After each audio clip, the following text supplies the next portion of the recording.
అదే RTV app వార్తల్ని క్షణాల్లో చదివే అవకాశం ఉంటుంది. ఒక న్యూస్ పేపర్, ఒక టెలివిజన్ ఛానల్ మీ చేతుల్లో ఎప్పుడూ ఉంటాయి. నమస్తే, వెల్కమ్ టు ఆర్టీవీ. నేను సచిన్. కేంద్ర ప్రభుత్వం కీలక నిర్ణయం తీసుకుంది. జమిలి ఎన్నికలకు సంబంధించి పచ్చజెండా ఊపింది. అయితే కేంద్ర ప్రభుత్వం, కేంద్ర మంత్రిమండలి, కేంద్ర కేబినెట్ కీలక నిర్ణయం తీసుకుంది, పచ్చజెండా ఊపేస్తుంది. మరి ఆ పచ్చజెండా ఊపిన ఆ రైలు పట్టాలెక్కడానికి అనువుగానే ఉందా? ప్రస్తుతం ఉన్న అడ్డంకులేంటి? దాంతోపాటు ఆ హెచ్ఎల్సి అంటే హై లెవెల్ కమిటీ ఇచ్చిన నివేదికకు సంబంధించి ఎటువంటి కీలక అంశాలను ప్రస్తావించింది, ఇవన్నీ మాట్లాడుకోబోతున్నాం. దీనికి సంబంధించి చాలా ఇంట్రెస్టింగ్గా ఉండబోతుందని చెప్పుకోవాలి. ఎందుకంటే అసలు సాధ్యమా కాదా, ఇటు ఎన్డీఏకి ఉన్న కెపాసిటీ ఏంటి, అంటే కెపాసిటీ అనే మాటను ఎందుకు వాడుతుందంటే ఇక్కడ బలం గురించి మాట్లాడుకోవాల్సి ఉంటుంది. కొన్నిటికి లోక్సభ రాజ్యసభలో ఆమోదం తెలపాల్సి ఉంటుంది, కొన్ని లోక్సభ రాజ్యసభ మద్దతు కూడా తెలపాల్సి ఉంటుంది. ఇలా కొన్ని ఈక్వేషన్స్ ఉన్నాయి. ఈ నేపథ్యంలో ఇది సాధ్యమేనా, దాంతోపాటు సాధ్యాలేంటి, ఇవన్నీ ఇప్పుడు మనం మాట్లాడుకోబోతున్నాం. ముందుగా కొన్ని కీ పాయింట్స్ చూద్దాం, ఆ తర్వాత ఇన్ డీటెయిల్గా మాట్లాడుకుందాం. అసలు ఇంతకీ జమిలి ఎన్నికలు అంటే ఏంటి ఒకసారి చూద్దాం. జమిలి ఎన్నికలు అంటే పార్లమెంట్ నుంచి పంచాయతీ వరకు కూడా ఒకేసారి జరిగే ఎన్నికలు. 1951 నుంచి 1967 వరకు ఇదే తరహా ఎన్నికలు జరిగాయి. ఆ తర్వాత అంటే 1999లో జమిలి ఎన్నికలకు లా కమిషన్ సిఫారసు చేస్తుంది. 2015లో కూడా జమిలి ఎన్నికలకు సంబంధించి పార్లమెంట్ కమిటీ సిఫారసు చేస్తుంది. ఆ తర్వాత ఏం జరిగింది? జమిలి ఎన్నికలకు సంబంధించి తాజాగా కోవింద్ కమిటీ రిపోర్టు ఇటు సమర్పించిన పరిస్థితి. ఈ నేపథ్యంలో పలు సిఫారసులు చేసింది కోవింద్ కమిటీ. రాజ్యాంగంలోని 5 అధికరణలకు సంబంధించి సవరణకు ప్రతిపాదించింది. కీలకమైనవని చెప్పుకోవాలి. కీలకమైన 5 సవరణలు జమిలి నిర్వహణకు 2 అంచెల విధానానికి సంబంధించి ఇక్కడ ప్రతిపాదించింది. వీటిని కూడా మనం మాట్లాడుకోబోతున్నాం. మొదటి దశలో లోక్సభ, అసెంబ్లీలకు ఎన్నికలు, ఆ తర్వాత అంటే రెండో దశకి రాబోతుకి రెండో దశలో 100 రోజుల్లోపు ఇక్కడ ఒకసారి ఆగే ప్రయత్నం చేద్దాం. అంటే మొదటి ఎన్నికలు అంటే లోక్సభకి, లోక్సభకి సంబంధించి ఎన్నికలు జరుగుతాయి కదా, ఆ తర్వాత అంటే అక్కడి నుంచి 100 రోజుల్లోపు అది రెండో దశ మాట. ఈ 100 రోజుల్లోపు స్థానిక సంస్థలకు సంబంధించి ఎన్నికలు జరగాలి. ఇవి కొన్ని కీ పాయింట్స్. ఇప్పుడు ఒకసారి హెచ్ఎల్సి రిపోర్ట్ చూద్దాం. ఆ కమిటీలో ఎవరున్నారు, దాంతోపాటు ఆ కమిటీలో ఉన్న కొన్ని కీ పాయింట్స్ చూద్దాం. కొన్ని అమెండ్మెంట్స్ అంటే కొన్ని సవరణలు ప్రతిపాదించింది, ఏ ఆర్టికల్స్కి సంబంధించి సవరణలు ప్రతిపాదించింది అనేది చూసిన తర్వాత ఆ తర్వాత ఇన్ డీటెయిల్గా మాట్లాడుకుందాం.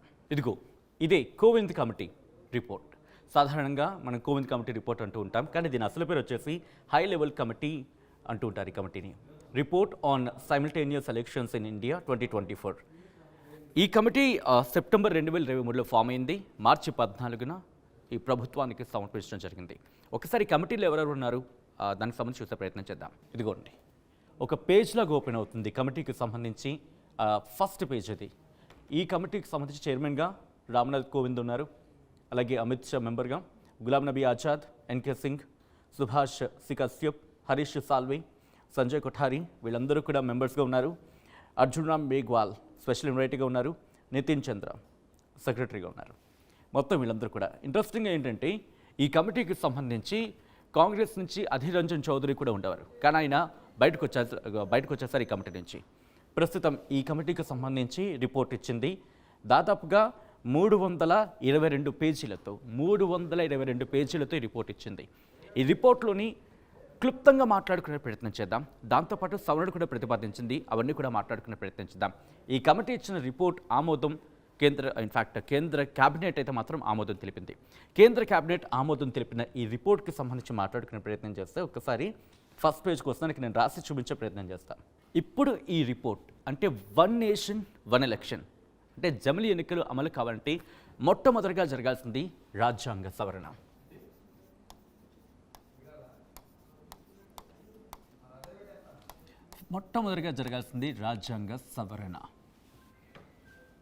ఆ తర్వాత రాజ్యాంగ సవరణకు సంబంధించి ఆమోదం పొందిన తర్వాత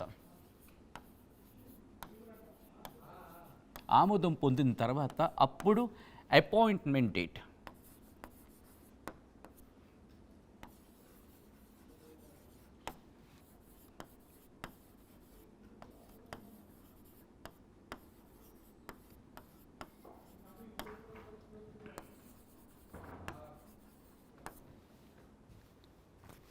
సో ఈ ప్రక్రియ, ఈ మూడు స్టెప్స్ చాలా కీలకమనే చెప్పుకోవాలి. అయితే ఇక్కడ రాజ్యాంగ సవరణకు సంబంధించి మాట్లాడుకుంటే కొన్ని కీలక అంశాలను, కొన్ని కీలక సవరణలు ప్రతిపాదించడం జరిగింది. మరి ముఖ్యంగా ఆర్టికల్ 83 అలాగే 172 రెండు కీలకంగా కనిపిస్తున్నాయి. దాంతోపాటు 18 సవరణ ప్రతిపాదించడం జరిగింది. 18 సవరణలకు సంబంధించి ఆమోద ముద్ర కనుక పడిందనుకోండి, ఈ ఆమోద ముద్ర కనుక పడితే అప్పుడే అపాయింట్మెంట్ డేట్. ఇక్కడికి వచ్చేద్దాం. బట్ అంతకన్నా ముందు ఆమోదానికి సంబంధించి మాట్లాడుకుంటే కొన్నింటికి లోక్సభలు అలాగే రాజ్యసభలో ఆమోదం తెలిపాల్సి ఉంటుంది. ఒక్కసారి ఇంటి వచ్చే ప్రయత్నం చేస్తాను సో దట్ రాసేందుకు వీలుగా.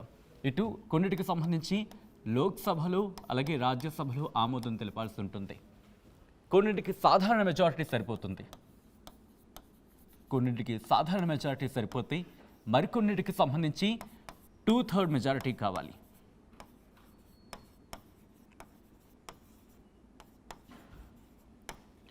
దీంతో పాటు ఇక్కడితోనే సినిమా అయిపోలేదు. అసలైన సినిమా ఇక్కడ ఉంటుంది. ఎందుకంటే రాష్ట్రాలకు సంబంధించి కూడా ఇప్పుడు ఇది ఇన్వాల్వ్ అయి ఉంది కాబట్టి రాష్ట్రాలకు సంబంధించి కూడా ఆమోదం పొందాలి.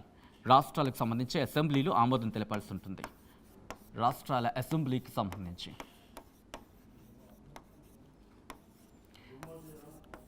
ఆమోదం. ఇలా ఇన్ని స్టెప్స్ ఉన్నాయి. కానీ ఇక్కడికి వచ్చినప్పుడు ఒకసారి లోక్సభకు సంబంధించి మాట్లాడుకుంటే ప్రస్తుతం ఎన్డీఏ కావచ్చు, ఇండియా కూటమి కావచ్చు, బలాబలాలు మీరు ఇప్పటికీ చూస్తున్నారు. దాదాపుగా లోక్సభకు సంబంధించి మాట్లాడుకుంటే 543 స్థానాలు మొత్తం. దీంట్లో ఎన్డీఏ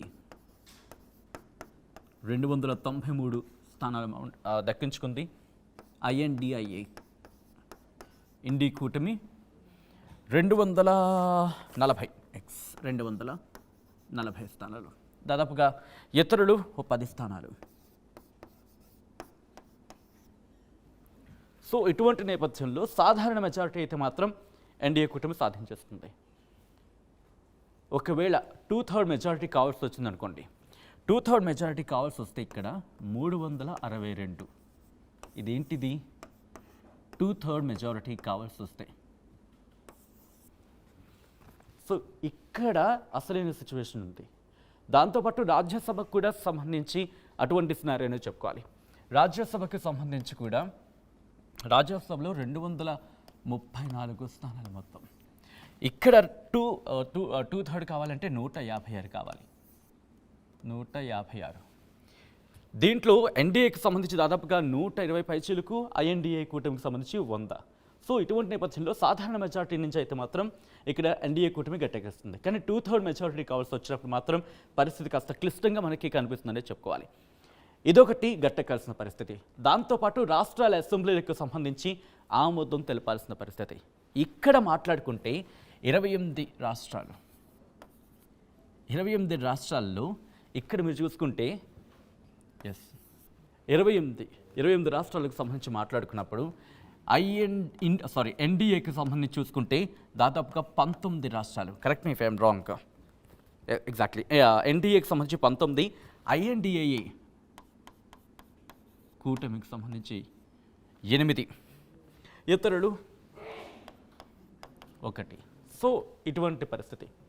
ఇక్కడ గట్టెక్కే అవకాశాలు గట్టిగా కనిపిస్తున్నాయి. కానీ ఇక్కడ ఇంట్రెస్టింగ్గా ఎన్డీఏ కూటమిలో ఉన్న పార్టీలు ఎంతవరకు మద్దతు తెలుపుతాయి. ఒకవేళ మ్యాక్సిమం మద్దతు తెలిపే అనుకోండి రాష్ట్రాల నుంచి గట్టెక్కిస్తుంది. కానీ ఇక్కడ విశేషంగా 2/3 మెజారిటీ గురించి డిస్కషన్ జరుగుతుంది. 2/3 మెజారిటీకి సంబంధించి ఇక్కడ గట్టెక్కుతుందా అనేది ఇక్కడ ఇంట్రెస్టింగ్ క్వశ్చన్. ఇక్కడి నుంచి మళ్ళీ నేను ఇటువైపు వెళ్తున్నా. సపోజ్ ఆమోద ముద్ర పడింది అనుకుందాం, ఆమోదం దక్కించుకుందాం అనుకుందాం. అప్పుడు అపాయింట్మెంట్ డేట్. అదేంటి అపాయింట్మెంట్ డేట్ అని చెప్పి కాస్త క్వశ్చన్ మార్క్ అనిపించవచ్చు. అపాయింట్మెంట్ డేట్ అంటే ఏంటి కనుక ఎలక్షన్ కమిషన్ కావచ్చు, లేకపోతే ప్రభుత్వం కావచ్చు, మేము ఇంకా రెడీ, ఇంకా మేము ఎలక్షన్స్కి వెళ్ళిపోతాం అనుకున్న సందర్భంలో. సో ఒకసారి ఇక్కడ అరెస్ట్ చేసేస్తున్నాను ఈ డేటాని. ఇంకా ఎలక్షన్స్కి మేము సిద్ధం అనుకున్న తరుణంలో అప్పుడు ఇటు రాష్ట్రపతికి ఒక డేట్ని ఫిక్స్ చేసి ఇవ్వాల్సి ఉంటుంది. రాష్ట్రపతి ఆ డేట్ని ఫిక్స్ చేస్తారు. అంటే లోక్సభ కూడా దానికి ఆమోదం తెలపాల్సి ఉంటుంది. అఫ్కోర్స్ ఆమోదం తెలిపిన తర్వాతే వెళ్తుంది. అపాయింట్మెంట్ డేట్ ఫిక్స్ అవుతుంది. ఇంకా ఆ రోజు నుంచి ప్రతి 5 ఏళ్ళకోసారి ఎన్నికలు జరుగుతాయి. ఫర్ సపోజ్ ఆ అపాయింట్మెంట్ డేట్ అనుకుందాం. ఫర్ సపోజ్ ఎందుకంటే ఒక డిస్కషన్ జరుగుతుంది 2029కి సంబంధించి ఎన్నికలు జరగచ్చు అనేది. సో ఒకవేళ నేను ఎగ్జాంపుల్గా అందుకే ఎగ్జాంపుల్ రాసే ప్రయత్నం చేస్తున్నా. ఎగ్జాంపుల్గా 1/1/2029 అనుకుందాం. ఇది అపాయింట్మెంట్ డేట్ అనుకుంటే ప్రతి 5 ఏళ్లకోసారి ఇదే తేదీకి మళ్ళీ ఎన్నికలు జరుగుతాయి. ఇక్కడి నుంచి 5 ఏళ్లకోసారి, ప్రతి 5 ఏళ్లకోసారి ఇక్కడి నుంచి ఎన్నికలు జరుగుతాయి. అంటే 2029 అంటే మళ్ళీ 2034 జరిగేవి. సో ఇక్కడ చాలామందికి డౌట్ రావచ్చు, మరి 5 ఏళ్లకోసారి ఎన్నికలు జరుగుతాయి, ఇప్పుడు కూడా 5 ఏళ్లకోసారి జరుగుతున్నాయి కదంటే. ఇప్పుడు జమిలీ ఎన్నికలకు సంబంధించి ఇంట్రెస్టింగ్ విషయం ఏమిటంటే కనుక 5 ఏళ్లకోసారి కాదు ఎన్నికలు జరిగే. ఒకవేళ చాలామంది డౌట్ వస్తుంటుంది, మధ్యలో ప్రభుత్వాలు కూలిపోవచ్చు, లేకపోతే మిత్రపక్షాలకు సంబంధించి బయటకు వచ్చేస్తే కనుక ప్రభుత్వాలు కూలిపోయే ప్రమాదం ఉంటుంది. సో ఇటువంటి సినారియోలు కూడా ఎలక్షన్స్ జరుగుతాయి. ఈ 5 ఏళ్ల కాల పరిమితికి సంబంధించి 5 ఏళ్లకోసారి ఎలక్షన్స్ జరగడం ఇది కన్ఫర్మ్, గన్ షాట్ మాట. ఒకవేళ మధ్యలో ప్రభుత్వాలకు సంబంధించి ఇటు పార్లమెంట్లో కావచ్చు, అసెంబ్లీలో కావచ్చు, అంటే రాష్ట్రాల్లో కావచ్చు, లేకపోతే దేశీయంగా లోక్సభకు సంబంధించి ఇబ్బంది జరిగింది అనుకోండి, మధ్యలో కూడా మధ్యంతర ఎన్నికలు జరుగుతాయి. అయితే మధ్యంతర ఎన్నికలకు సంబంధించి జరిగిన తర్వాత ఆ తర్వాత మిగిలిన కాల పరిమితికి సంబంధించి మాత్రమే ఎన్నికలు జరుగుతాయి. అంటే సపోజ్ 2024 2029కి సంబంధించి మాట్లాడుకున్నప్పుడు ఎన్నికలు జరిగాయి అనుకుందాం. అప్పుడు ఒక ఎక్స్ పార్టీ ప్రభుత్వంలో ఉంది. ఎక్స్ పార్టీ ప్రభుత్వంలో ఉన్నప్పుడు దీంతో పాటు ఇక్కడ ఎక్స్లో ఒక ఏబిసి లైక్ 3 పార్టీలు ఉన్నాయనుకుందాం. ఈ 3 పార్టీలకి కూటమితో ప్రభుత్వాన్ని ఏర్పాటు చేశాయి. సపోజ్ బీసీ పార్టీలు బయటకు వచ్చేసినప్పుడు ఆటోమేటిక్గా ఈ బీసీ పార్టీలు బయటకు వచ్చేసాయి అనుకుందాం, అప్పుడు ఆటోమేటిక్గా ఈ ప్రభుత్వం కూలిపోతుంది. ఆ తర్వాత వెంటనే ఇప్పుడు ఎన్నికలు సాధారణంగా అయితే ఏం జరగాలి, మళ్ళీ సపోజ్ 2వ తారీఖున కూలిపోయింది అనుకుందాం. లేకపోతే ఎందుకంటే 6 months టైం పడుతుంది కదా ప్రభుత్వానికి సంబంధించి ఆ డ్యూరేషన్ ఆఫ్ టైం, దాంట్లో కూడా ఏమైనా అమెండ్మెంట్స్ జరుగుతాయనేది మనం వెయిట్ చేసి చూద్దాం. బట్ యాజ్ ఆఫ్ నౌ మనకు అందుతున్న సమాచారం ప్రకారం 6 నెలలు అంటే 1/7/2029కి ప్రభుత్వం కూలిపోయింది అనుకుందాం. ఆ తర్వాత ఎన్నికలు జరుగుతాయి.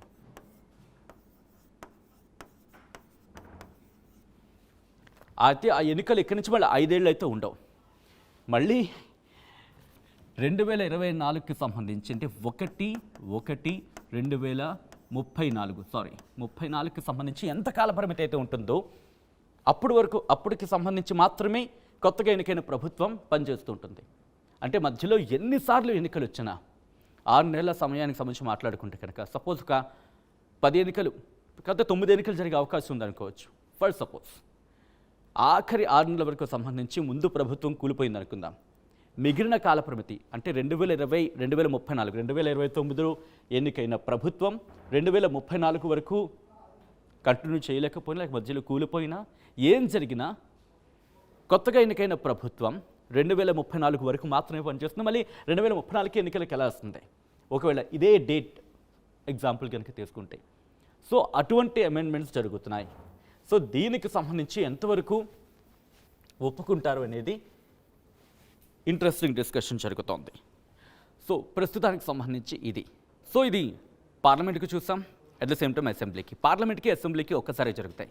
ఒకసారి ఇక్కడ మన ఎన్నికల స్ట్రక్చర్కి సంబంధించి మాట్లాడుకునే ప్రయత్నం చేసినప్పుడు కావచ్చు, లేకపోతే మన స్ట్రక్చర్ని ఒకసారి మాట్లాడుకునే ప్రయత్నం చేసినప్పుడు ఇక్కడ మనకి పార్లమెంట్ ఉంటుంది,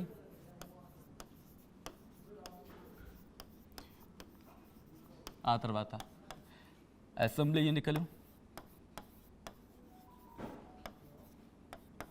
స్థానిక ఎన్నికలు.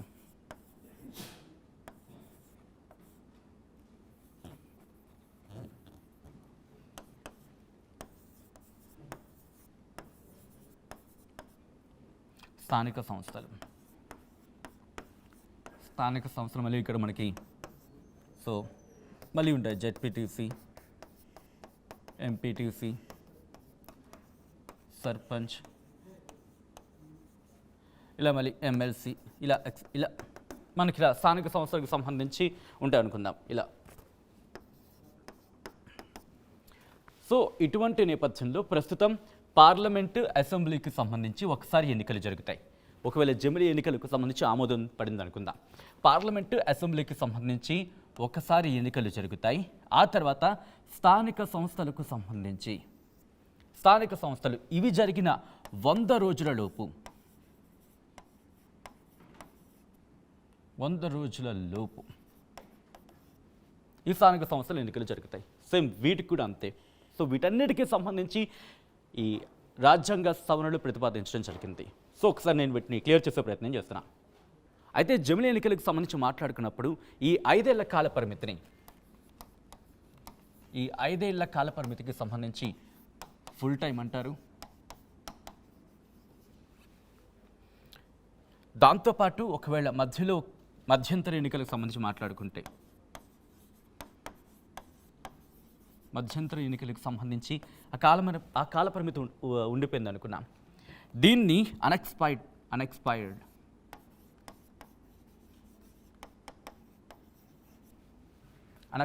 అంటూ ఉంటారు. సో ఇలా ఉంది మాట.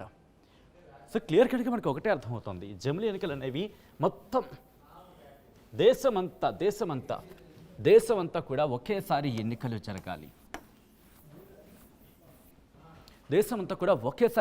జరగాలి. ఇటు లోక్సభకి అట్ ద సేమ్ టైం అసెంబ్లీకి సంబంధించి. దాంతోపాటు ఇక దీనికి సంబంధించి మాట్లాడుకున్నప్పుడు ఇటు లోకల్ బాడీస్, స్థానిక సంస్థలకు సంబంధించి కూడా ఇవి జరిగిన 100 రోజుల్లోపు వీటికి కూడా ఎన్నికలు జరగాలి. అయితే వీటన్నిటికీ సాధ్యాల గురించి మాట్లాడుకున్నాం. కానీ ఇక్కడ ప్రభుత్వం కావచ్చు, అయితే కమిటీ చెబుతున్న కొన్ని కీలక అంశాలు ఏంటంటే కనుక దీనివల్ల జరిగే లాభం ఏమిటంటే క్లియర్గా డబ్బులు సేవ్ అవుతుంది, దాంతోపాటు టైం సేవ్ అవుతుంది. దీంతోపాటు మరికొన్ని అంశాలను ప్రతిపాదించడం జరిగింది. దాంట్లో కీలకంగా మనకు కళ్ళ ముందు కనిపించింది ఏంటంటే కనుక డబ్బులు సేవ్ అవుతుంది అనేది ఇటు కమిటీ సిఫారసు చేస్తుంది. దాంతోపాటు అభివృద్ధి గణనీయంగా పెరుగుతుంది, సస్టైన్ అవుతూ ఉంటుంది, ఎందుకంటే ఫిక్స్డ్ టర్మ్ ఉండడం వల్ల. సో ఇటువంటి సినారియో ఉంటుందంటూ చెప్తున్న కీలక అంశాల నేపథ్యంలో ఒకసారి 5 ఏళ్లకోసారి ఎన్నికలు జరుగుతూ ఉంటాయి మనకి. ఇన్ఫ్యాక్ట్ జనరల్ ఎలక్షన్స్, లోక్సభ ఎన్నికలు. ఈ నేపథ్యంలో ఎంత కాస్ట్ అవుతూ ఉంటుంది. దాంతోపాటు ఇప్పటివరకు జరిగిన ఎన్నికల్లో ఎన్ని ఎన్నికలు జరిగాయి, ఇవన్నీ ఒకసారి చూసే ప్రయత్నం చేద్దాం. సాధారణంగా ఒక అనుమానం వస్తూ ఉంటుంది, ఎందుకంటే కనుక బడ్జెట్ మనకి తక్కువ అవ్వచ్చు, లేకపోతే ఆ అమౌంట్ కాస్త మనకి తగ్గచ్చు, ఆర్థిక భారం తగ్గచ్చు అంటూ కూడా ఇటు కమిటీ రిపోర్ట్ చేయగానే ఎంత అవుతుంది, ఒక ఎన్నికలు జరగాలంటే ఎంత ఖర్చు అవుతూ ఉంటుంది. ఇదే అంశానికి సంబంధించి ఒకసారి రిపోర్ట్ని మీకు చూపించే ప్రయత్నం చేస్తున్నాను. బిజినెస్ స్టాండర్డ్స్ ఇచ్చిన రిపోర్ట్ని కనుక ఒకసారి గమనిస్తే, ఒకసారి ఇదిగోండి.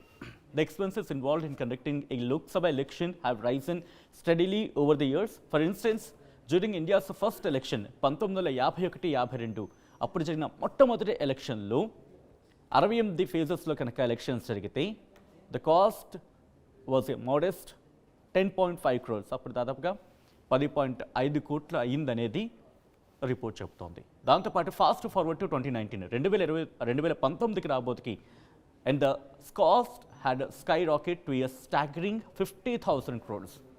అంటే 2019 జనరల్ ఎలక్షన్స్కి 50,000 కోట్ల రూపాయలు ఖర్చు అయిందనేది ఆ రిపోర్ట్ చెబుతోంది. అలా ముందుకు వస్తే కనుక దాంతోపాటు ఇదిగోండి, ఇక్కడ మీరు చూసే ప్రయత్నం చేస్తే based on previous years trends the 2024 elections is expect to cost approximately double amount of the last election. అంటే 1,00,000 కోట్లు అయిండొచ్చు అనేది ఒక అంచనాన్ని ఇక్కడ వ్యక్తపరచడం జరుగుతోంది.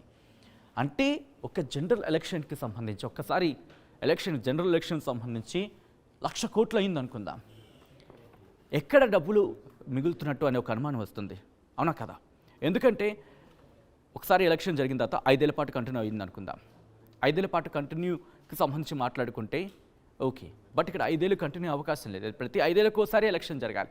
మధ్యలో ప్రభుత్వాలు, ఒకవేళ ప్రభుత్వం కూలిపోయి మళ్ళీ ఎన్నికలు జరిగినా ప్రభుత్వం ఏర్పడుతుంది, అప్పుడు మళ్ళీ ఎన్నికలు జరగాలి. సో దీన్ని ఎలా సార్ట్అవుట్ చేస్తారనేది బిగ్గెస్ట్ క్వశ్చన్ మార్క్ అక్కడ కనిపిస్తోంది. సో వీటన్నిటి గురించి కూడా డిస్కషన్ జరగాల్సిందే. బహుశా దీని గురించి ఇక్కడ క్లారిటీ వచ్చే అవకాశం ఉంది, ఎందుకంటే అసెంబ్లీ సమావేశాలకు సంబంధించి జరిగినప్పుడు అప్పుడు ఈ క్వశ్చన్ రైసే అవకాశం ఉంది. దీంతోపాటు ఇలా మరికొన్ని అంశాలు ఇక్కడ తెర మీదకి వచ్చే అవకాశం ఉంది. ఇంట్రెస్టింగ్, ఇక్కడ ఓటర్ లిస్ట్కి సంబంధించి ఇప్పటివరకు మనం చూసాం, సాధారణంగా మనకి జనరల్ ఎలక్షన్స్ టైంలో ఒక ఓటర్ లిస్ట్ ఉంటుంది కేంద్రానికి సంబంధించి. దాంతోపాటు మన స్టేట్కి రాబోతుంది ఎలక్షన్స్ టైంలో ఒక ఓటర్ లిస్ట్ ఉంటుంది. సో ఇక్కడ చాలా సందర్భాలు మీరు కనుక పొలిటీషియన్స్ ఈ మాట ప్రస్తావిస్తూ ఉంటారు. ఆ మాట కూడా నేను ఇక్కడ రాసే ప్రయత్నం చేస్తున్నా. సాధారణంగా మన పొలిటీషియన్స్ ఏమంటూ ఉంటారంటే కనుక, సపోజ్ ఆంధ్రప్రదేశ్లో ఎన్నికలు జరిగాయి అనుకుందాం, ఆ తర్వాత తెలంగాణ ఎన్నికల్లో కూడా ఓటర్ కార్డు కనిపిస్తోంది అనేది వినిపించే మాట. లేకపోతే తెలంగాణ ఎన్నికలు జరిగినప్పుడు ఆంధ్రాలో ఆ తర్వాత ఎన్నికల్లో అదే ఓటర్ ఐడి కావచ్చు, లేకపోతే అదే డీటెయిల్స్ కనిపించే మాట వినిపిస్తూ ఉంటుంది. దాంతోపాటు ఇటు తెలంగాణకు సంబంధించి కూడా అంతే. కర్ణాటకలో ఎలక్షన్స్కి సంబంధించి కర్ణాటక ఆంధ్రాకు ఒకసారి జరిగితే కొంతమంది పొలిటీషియన్స్ అంశాన్ని ప్రస్తావించారు. కర్ణాటకలో తెలంగాణలో ఒకసారి ఎలక్షన్స్ జరిగితే కనుక దాదాపుగా ఆ ఓటర్స్ ఇన్ఫ్యాక్ట్ ఆ రిజల్ట్స్ మీద ప్రభావం చూపుతుందని చెప్పి ఇప్పుడు ఇదే అంశానికి సంబంధించి ఎందుకంటే పూర్తిగా ఇటు సెంట్రల్ ఎలక్షన్ కమిషన్ ఒక లిస్ట్ని రిలీజ్ చేస్తుంది. ఆ సెంట్రల్ ఎలక్షన్ కమిషన్ రిలీజ్ చేస్తున్న లిస్టే సిఈసి అంటూ ఉంటాం కదా, కేంద్ర ఎన్నికల కమిషన్. సెంట్రల్ ఎలక్షన్ కమిషన్ ఒక లిస్ట్ని రిలీజ్ చేస్తుంది. ఆ లిస్టే ఇప్పుడు పూర్తిగా వర్తించబోతుంది అన్నమాట. సో ఇటువంటి కొన్ని కీలక అంశాలను ఇటు ప్రతిపాదించడం జరిగింది. సో ఆ తర్వాత ఇప్పుడు లాస్ట్ అండ్ ఫైనల్ పాయింట్కి వచ్చే ప్రయత్నం చేస్తున్నాను. లాస్ట్ అండ్ ఫైనల్ పాయింట్ ఇంతవరకు కూడా ఇప్పటివరకు దేశంలో ఎన్ని ఎన్నికలు జరిగాయి అనేది ఒకసారి గ్రాఫ్ రూపంలో చూసే ప్రయత్నం చేద్దాం. 1 నేషన్ 1 ఎలక్షన్ గురించి మాట్లాడుకుంటున్నాం. సో ఈ నేపథ్యంలో దేశవ్యాప్తంగా 1951 నుంచి మొన్నటి వరకు కూడా ఎన్ని ఎన్నికలు జరిగాయి అనేది ఒకసారి చూసే ప్రయత్నం చేద్దాం. ఇదిగోండి 1951 నుంచి 1960 వరకు మధ్య 25 ఎన్నికలు జరిగాయి. ఆ తర్వాత 1961 నుంచి 70 వరకు కూడా 46 ఎన్నికలు జరిగాయి.